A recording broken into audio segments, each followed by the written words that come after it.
to get married. 20 years ago, I threw myself a bachelor party as a new professor at CU Boulder. Backs were slapped, stories were shared, glasses clinked. But there was a hitch. I wasn't getting hitched. My rationale, without a wedding in sight, why do married folks get to have all the fun? Unbeknownst to me, that night, I joined a movement, the solo movement, where being single isn't just tolerated, it's celebrated. Not less than, not better, just a different path filled with opportunities to live remarkably. In 1960, 90% of adults in the United States would go on to get married. Today, 50% of adults in the US are unmarried. 25% of millennials are projected to never marry. And don't get me started on what's happening with Gen Z. Yet we still live in a world built for two. Married people have access to over 1,000 legal advantages unavailable to singles. Tax breaks, Social Security benefits. Singles invest heavily in marital milestones. This made sense when everyone got married. But for us lifelong singles, we have to buy our own crock pots.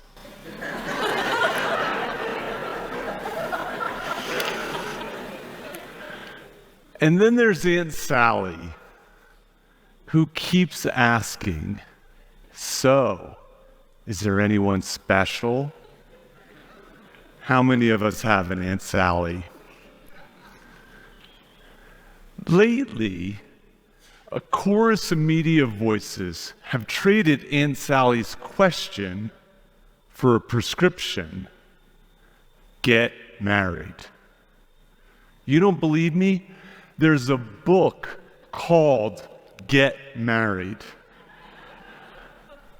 And it came out, of course, on Valentine's Day. The Get Married advocates like to point to data that show that married people report higher life satisfaction than single people. Their conclusion: get married and get happy. Your bonus, you get to save civilization.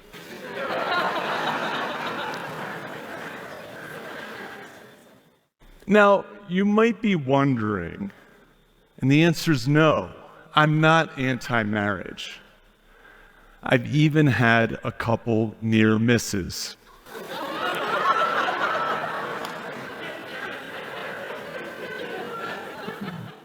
But I am against overprescribing marriage based on correlational data that the get married crowd is a little too wedded to. Any serious scientist who looks at these data comes to the same conclusion. That is, the people who get married are already slightly happier to begin with. But there is a happiness effect in the data. There's a wedding date bump, but it fades fast.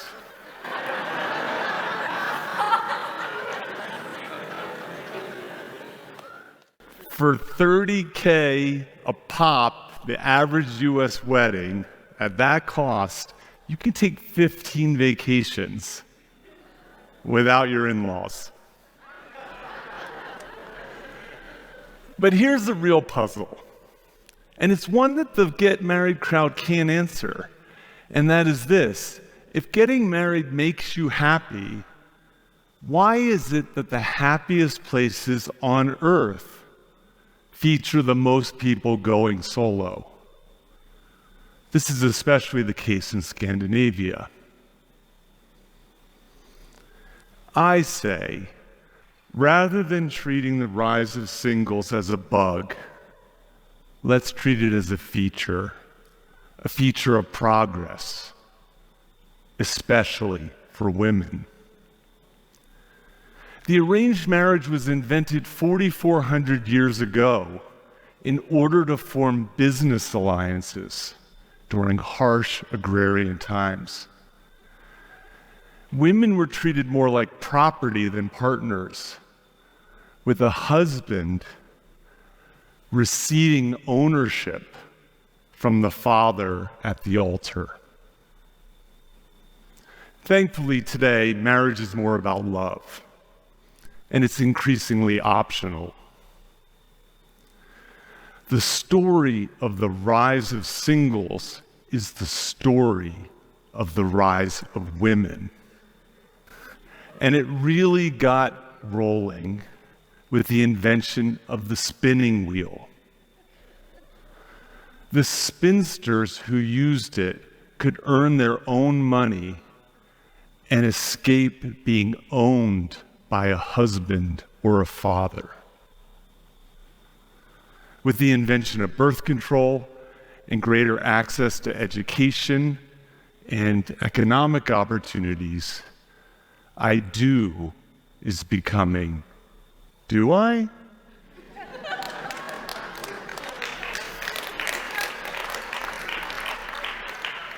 The spinsters of yesterday and the cat ladies of today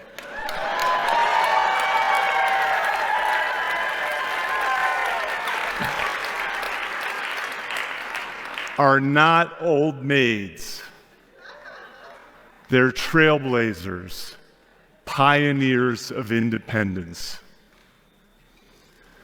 Urbanization, apartments, and the home appliances that were invented for housewives are spurring a huge increase in people living alone, especially in cities like Stockholm.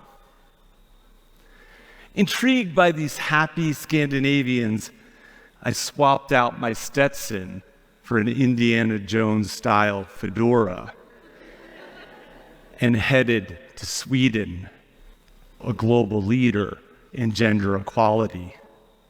And I found lots of one-bedroom apartments filled with singles, some by choice, some by chance, but living rich, interconnected, remarkable lives. So let's dispense with the calls to get married. They're either already preaching to the choir or shouting into the wind. They're the someday singles. They're looking for their person, sometimes waiting hopelessly. The just may singles are open to possibilities, the hopeless romantics. But of single adults in the United States, half have other priorities. They're not looking for love or lust, whether for now or forever. And they're channeling their time and their energy and their attention into education, building businesses, creating art. For many singles, they live meaningful lives. Singles give more time. They're more likely to care for elderly parents and disabled friends, more so than their non-single counterparts. So what should we tell single people rather than get married? Let's start by expanding the concept of significant other. It originally included family and deep friendships, including family of choice. Indeed, science shows that social connections broadly predict life satisfaction. I've never put a ring on a finger, but I have significant others. They are my brothers and sisters in the solo community around the world. There's my brother from another mother, Darwin, who's taught me more about unconditional love than any lover has. And here tonight is my soul sister, Julie, who was at my bachelor party 20 years ago. I love you, Julie.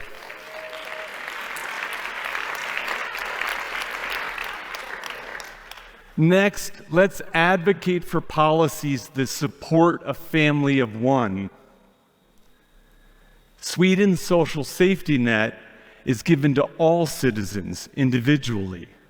Universal health care, free or low-cost education, affordable child care and elder care, no spouse required. Amen. And lastly, let's elevate single living to be on par with married living. Not better, not worse, just a different path filled with our opportunities to live remarkably. I always thought that there was something wrong with me for not wanting to get married. The prospect of it felt like I would be wearing an ill-fitting suit, or worse, a straitjacket. Now, don't get me wrong, I have plenty of problems. There's a lot of things wrong with me. But putting a ring on it is not going to solve my problems. And as I was nursing a broken heart after one of my near misses, it hit me. I'm not half waiting for a whole. I'm wholehearted. I'm complete. I'm healthy. I'm financially stable. I do meaningful work. I have a wide and deep connected group of friends. I feel wholehearted, and I hope you do too. In the end, there is no one remarkable life. There are remarkable lives. And no amount of pearl clutching or calls to get married are going to drag us back to the good old days, which, to be honest, weren't that good to begin with. Someday, single living and married living will stand side by side, equal. In the meantime, the solo movement has a big tent. Never married, divorced, separated, widowed, welcome.